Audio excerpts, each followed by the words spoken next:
I am currently going through psychiatric treatment to get over a horrifying experience. I have a friend named Vikram in college. Everyone used to call him Vicky. He was the first guy who came up and talked to me on my first day of college. Vicky was a fun-loving, happy person. He made friends easily. He was always laughing and joking around the college campus. Maybe that's why no one could tell he was hiding such a dark secret. Last year, our final year of college, we became a bit upset as the Puja holidays were about to begin and everyone will be leaving for their home soon. One day, I was going to the hostel after class when I saw Vicky standing near the hostel gate, smiling at me. He came to me and we started to walk together. I asked him, "Hey, what's the plans for this holiday?" He replied in an upset voice, "I will be so bored sitting at home.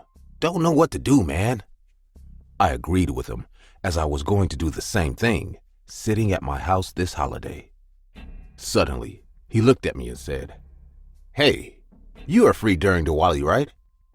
I nodded in a confused manner. He became excited and said, "Great! Why don't you come and spend Diwali at my house? It will be fun."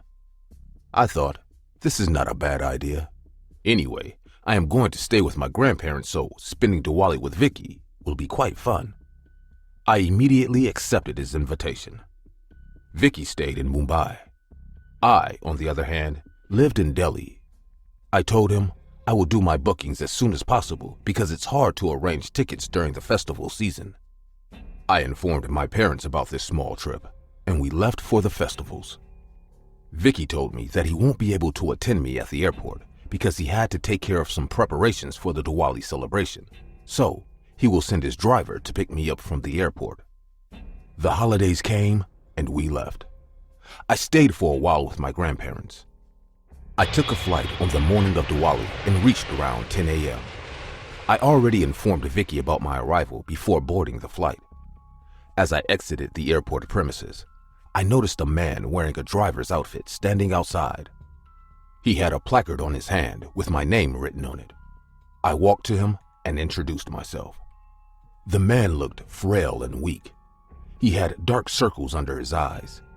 Even though he smiled at me, I felt there's something off about him. Anyway, I sat in the car and he started to drive. Mumbai is known as a crowded city, but after 4.5 hours, we arrived in a rural area. I checked my GPS and it showed we are in Mokhada. Mokhada is a census town in the Palghar district of Maharashtra state. The view was breathtaking. My mind got all refreshed seeing the vast green fields, tall hills, and blue lakes around me. Vicky told me about the long ride, so I already ate at the airport. It was 5 p.m. when I reached the house. Vicky's house looked like an old mansion. His family seemed to be very rich. I was impressed with his down-to-earth attitude, even though he belonged from such a wealthy family. As I got out the car, I saw Vicky standing at the doorway with a big smile on his face. He ordered the driver to take my luggage inside and took me to the house. The house looked even grander from the inside. There was a long wooden stairway in the dining hall leading up to the bedrooms on the first floor. A huge chandelier was hanging from the ceiling. There were costly antiques all over the house. Big oil paintings were hanging on the wall with beautifully carved statues kept all over the hallway. I was looking around just when I saw a woman coming down the stairs. She was wearing costly jewelry and dressed in black. Vicky introduced me to her, saying it was his mother. I paid my regards to her. She raised her hand to bless me just when I noticed something weird. She was wearing rings on her hand. Each ring looked really odd. One of it was a bird's skull. One had the face of a demon, while the other one had some mysterious sign on it. She saw me noticing her hand and creepily smirked at me.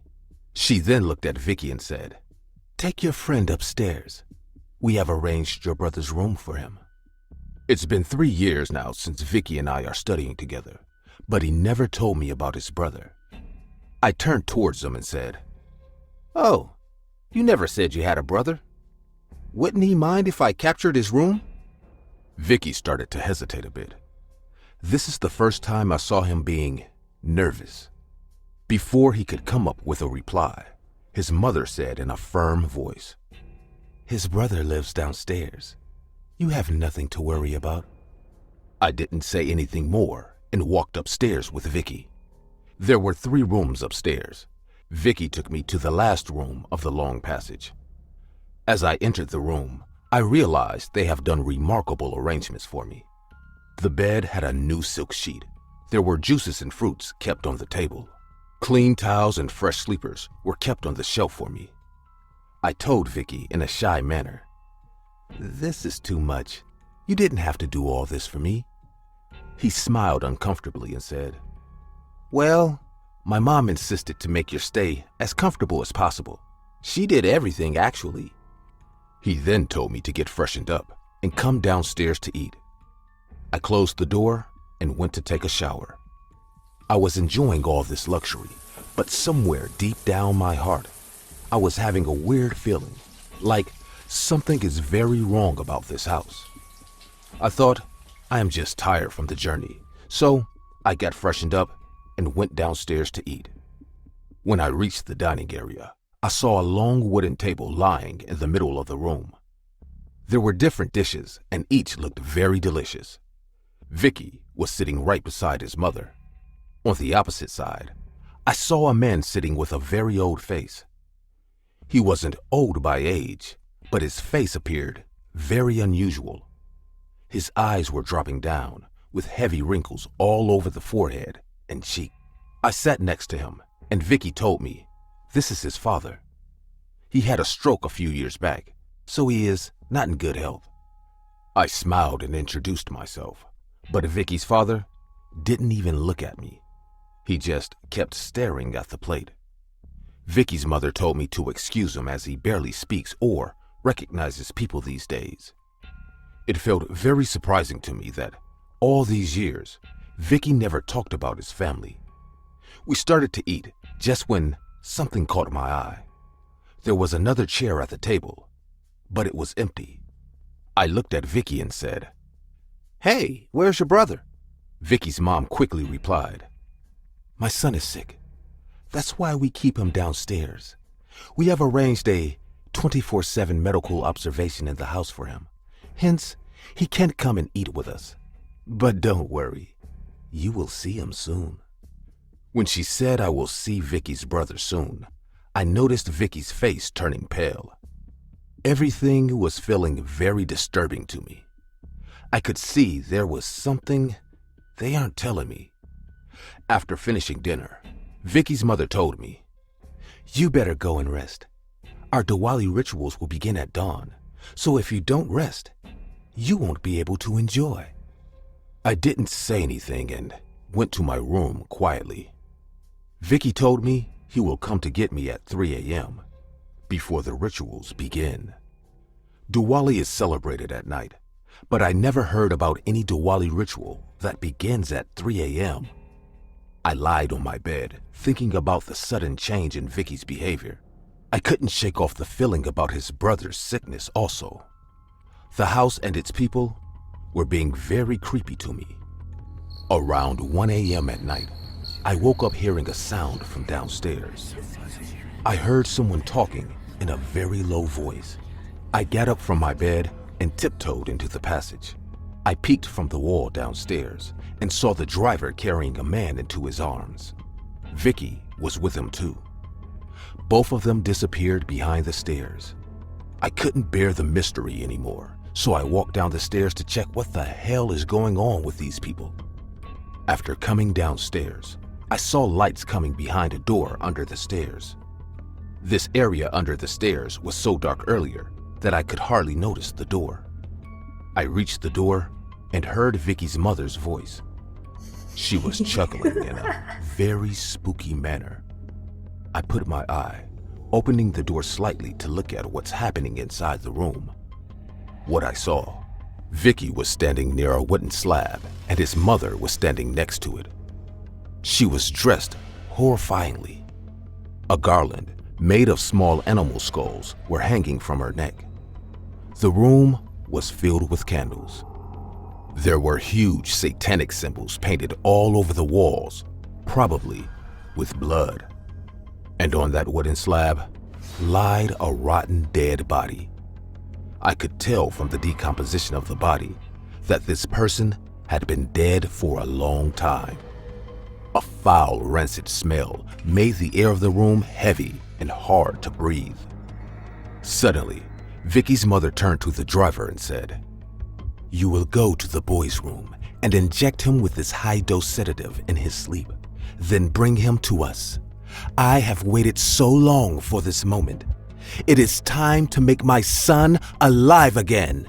At 3 a.m. sharp, I will begin the rituals and the boy's soul will inherit my son's body." Oh, Vicky, you don't know what that means. You will get your loving brother back. We will all be a happy family again. Your father will get well as well when he will see his dead son come to life. I couldn't believe what I was hearing. I wasn't able to accept that Vicky lured me to his house so that his sick mother can perform some demonic ritual on me. I thought he was my one true friend. Oh God, what will I do now? These people are psycho. They are planning to kill me tonight. I was sweating like hell. My hands were shaking, my legs feeling numb. I had no idea how I will get out of here.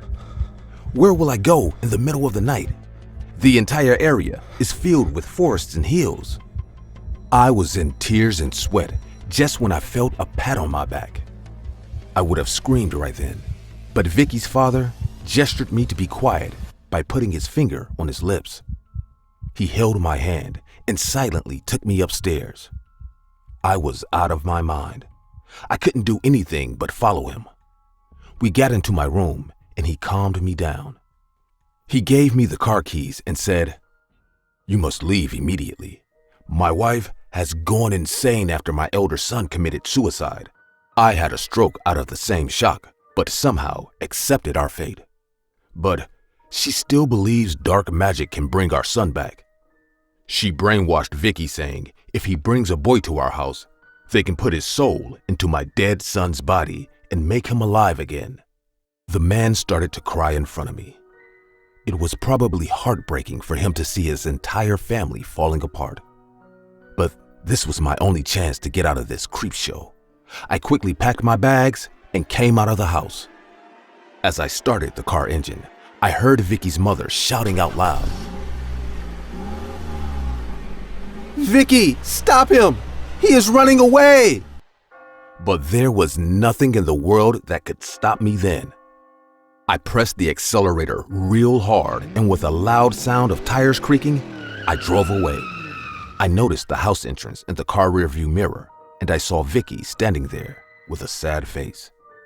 Vicky didn't come back for the last semester, and I have no idea what happened to him or his family. I didn't keep any contact with him after this horrifying incident. Not every school is the same. Not every student is the same. Some people might find my words a bit clumsy, but this experience is as such, which makes me stutter. I lost my parents in a car crash, so after months of therapy and motivation to get back to normal life when I attended my school again, things were a lot different. As I entered the school gate, I could see people looking at me with sympathy in their eyes. I chose to sit in the corner of my class, but I could feel all their eyes on me. My teachers made empathetic faces when they saw me. My only way out from this constant reminder of how sorrowful my life is to eat my lunch sitting in our library. No one came to the library during recess, so I enjoyed my alone time there. I always sat near the fiction section so that I could read a bit while having my lunch. Weeks passed, and this is how things were going in school until one day I met Sam. Sam was a tall, lean guy. He had hair so long that it almost covered his half face. Unlike me, Sam was too introvert. He joined our school in the middle of the term as his parents got divorced and he shifted to live with his dad. He came to me during lunchtime in the library and said, "Would you mind if I join you?" I didn't deny it because he was the new guy who barely knew about my past. We started to become friends. We often talked about books and films. His company was refreshing for me. I liked Sam because he always respected my privacy. He was a less talking guy, hence people at school hardly noticed him. One day while we were eating lunch at the library, something bizarre happened. Like every other school, we too had bullies. There was a boy named Travis who often picked at students and humiliated them just for fun. That afternoon, Travis came to the library and saw us eating lunch in the corner. He came to our table and said, "What a bunch of douchebags! Who eats lunch in the library?" and started laughing at us. I didn't pay attention to him, neither did Sam. But Travis was going on with his stupid, hurtful ranting. "You two make a good couple, both with family troubles. Fucking weirdos." I was thinking to get up and leave, but what Sam did next was beyond my expectations. He stood up and grabbed Travis by his collar and smashed him hard on the wall. Travis hit the wall so hard that a few books fell from the shelf beside it on the ground. For a second, I didn't know what to do, but then something really weird happened. Sam took his mouth close to Travis's ear and bit his ear so hard that he fell on the ground bleeding and became unconscious in pain. Sam wiped the blood from his lips with the sleeves of his hoodie. He looked at me and said, "Let's leave before anyone sees us with him." Needless to say, I was shit scared with what just happened, but I left immediately with Sam. Surprisingly, Travis never picked on anyone in school, and he never even complained about this incident to the school authority either. Few more weeks passed. I somehow let this incident fade away thinking Travis had it coming. I thought to check on Travis, so I went to his house one day. As I knocked on his door, he came out and seemed scared to see me at his doorstep. I asked him, "Hey, are you all right?" Travis nodded his head and asked me, "Did you come alone?"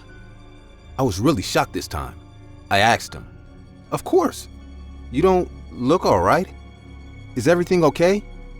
Travis told me, I think you should leave. I don't want any more troubles," and shut the door on my face. The next day at school, I confronted Sam about Travis acting weird. He replied in a stone-cold voice, "You didn't need to go see him." But yeah, I have taught that son of a bitch quite a lesson, you know. I got really pissed off this time and said, "Sam, did you threaten him?" Sam smirked at me and walked away. I stood there in the hallway watching him walk away and thought to myself how much I failed to recognize this guy. After that day, I decided to avoid Sam a bit. I started to eat my lunch in the cafeteria and some of my old friends approached me. I thought to ease myself a bit to avoid Sam's company. But Sam didn't take that well either. I was packing my bags after the last class when he almost sprinted towards me. He thumped loudly on the desk with his wrist and said in an angry voice, "I didn't know you were such a coward. How can you be friends with these people again? I thought you felt disgusted with their pitiful eyes just like me." I was a bit terrified, being honest. I remember what he did to Travis, so I didn't want to do anything rash to make him angrier. Just then, one of my friends came in and said, "Hey, you leave him alone, or I will go to the principal." Sam turned towards my friend Stacy and said, "You know, small girls like you often get missing these days. You better watch your step dial." I knew what he meant. I knew it was a threat. As soon as Sam left the classroom, I told Stacy to avoid him. I told her, it is not right to mess with a guy like him. Stacy seemed really shocked to see me scared. She asked me what's going on between the two of us. So I told her everything about the incident with Travis. Stacy immediately went to Travis's house and told his parents about what Sam did to their son. As usual, his parents went to the school and Sam was suspended from school for a month. Though everyone thought things will rest here, I knew Sam is a vengeful guy. I knew he will take revenge on all of us. After a week, when things got all normal and we all were chilling in the cafeteria during lunch, our school suddenly rang the emergency bell. The alarms were all on, and before we could realize what's going on, we saw cops rushing into the cafeteria and telling everyone to return to our class as soon as possible. Within a minute, the entire school went into lockdown. The gates were closed. Cops were standing armed at the gates. It came to know that Our football coach saw Sam walking towards the school with an AK-47, so he immediately called the cops. No one has the least idea of how he got that gun. After a cat and mouse chase of a long 1 hour, the cops finally arrested Sam from the school gym. He jumped the school wall and got into the gym somehow. They took him into custody before he could hurt anyone. While the cops were taking him away from the hallway, we all heard loud screams and curse words coming out of his mouth. He was behaving like an injured wolf caught by hunters in the jungle. God knows what would have happened if Sam wasn't taken away at the right time. A massive incident of school shooting might have taken place. Sam would have been rotting in jail for his entire life. Last time I heard from his dad, he told me Sam was in a mental institution undergoing treatment. I joined therapy too for my own mental peace. It was a full year of too much for me to take. Sam was a lost cause. He got into serious trouble for channeling out his emotional outburst in the wrong way. He got mixed with a drug dealing gang from which he got hold of that gun. I didn't want to turn out like him, so I decided to ask for help.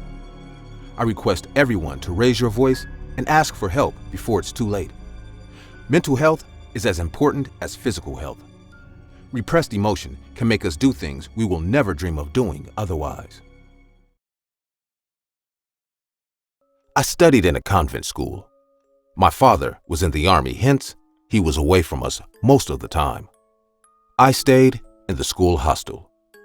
During holidays, I used to go back home and stay with my family. Though our family lived distantly, we were very much connected to each other.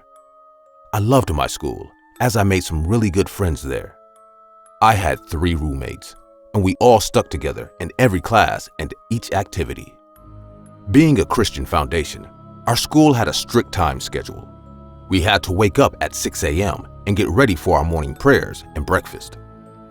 After then, our classes took place. The time to go to bed was 8 p.m., that too strictly. Wandering in the school building or hostel corridors after bedtime carried serious punishments. Needless to say, no girl dared to break these rules. Honestly, after a tiring day full of activities, none of us had the energy to sneak around at night. There was another reason. We were all scared of the white-haired woman. Let me stop you right there if you are thinking this is some spooky ghost rumor made by some bunch of young girls. This woman was real. We heard from our teachers that this woman worked as our school gardener. She was kind to the children and polite to the teachers. She had a little daughter. After her husband's death, her daughter became everything to her. One day, when she was working in the garden, her daughter was playing with some school kids. It was the last day of school before the winter holidays. All the kids were returning home with their parents, hence the school ground was pretty crowded. After 20 minutes, when the woman called out her daughter's name, the girl didn't answer. The woman got scared and started to search for her frantically. The school was almost empty by then, as everyone left for their home, closing the rooms. She called and called, but her daughter didn't come back. The school authority logged a missing person report in the local police station, but even after searching for a year, the police couldn't find anything. Some said the girl was kidnapped, whereas others say the woman herself killed her daughter and turned into a mad woman out of that guilt. There was not much evidence to support the second accusation, but after the school reopened, she sneaked inside the hostel one night and terrified the girl so much that the girl fainted on the ground floor bathroom. Since then, a separate gateway has been constructed near the ground floor stairs to keep her going up to the girls' hostel's rooms. Also, the ground floor bathroom has been abandoned as the school authority made it out of use. But many girls kept saying no gates or doors can stop her. She manages to get inside the hostel every night and searches for her missing daughter. A mad woman roaming in the hallways of our school was enough to put everyone behind closed doors after dark. No matter how much the authority tried to keep her away from this property, they failed every time. She never came near the school during daylight, and before anyone could catch her, she always managed to run away. As she never harmed anyone physically, the cops were reluctant to arrest her. The weekends were fun after a long week. We used to play almost the entire day and secretly stay awake at night, chatting for hours. Similarly, one weekend, my roommates decided to stay up late as the next day was Sunday. After finishing our dinner, we got back to our room and started chatting as usual. Suddenly, one friend came up with the idea of playing Truth or Dare. All of us agreed as we had nothing else to do and no one was ready to go to bed yet. The game started as we gathered in a circle on the room floor and my friend spun the water bottle. After a bunch of silly and embarrassing questions, when my turn came, my friend asked me, Truth or Dare? Like everyone else before, I too said, Truth. But my friend started to boo me and challenged me to take a dare if I think I am brave enough. I was young, hence stupid, so I felt I must prove that I am no coward. Without thinking much about the upcoming, I agreed to take dare. My friend gave me a task as a dare. She told me to go to the ground floor bathroom and write my name with chalk on the door.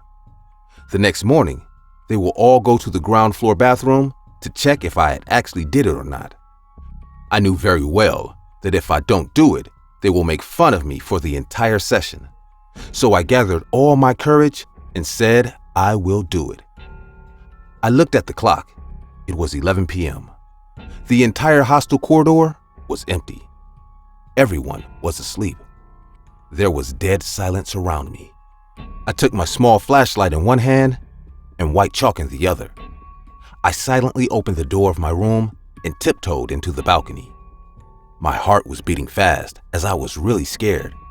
I kept walking down the stairs while praying to the Lord that for one night, spare me from the white woman. Under no circumstances I wanted to face her in the middle of the night, that too alone. Every step I took, I kept cheering myself saying, I can do this. Even though it was a chilly winter night, I could feel drops of sweat all over my forehead. After reaching the ground floor, the long corridor lied in front of me. At the end of it stood the iron gate that was closed from the inside. On the other side of the iron gate, the abandoned girls' bathroom stood on its left. The corridor was dark as there was no light at all. I flashed my light on the gate. The gate was completely covered with iron plates, hence it was impossible to open it from the outside. The school authority didn't put locks on it for emergency situations. I slowly crossed the corridor. There was no sound except the whooshing sound of the wind roaming all over the empty hostel passage. I pulled the door harsh, making the least sound possible. First, I peeked behind the gate to see if there's anyone there.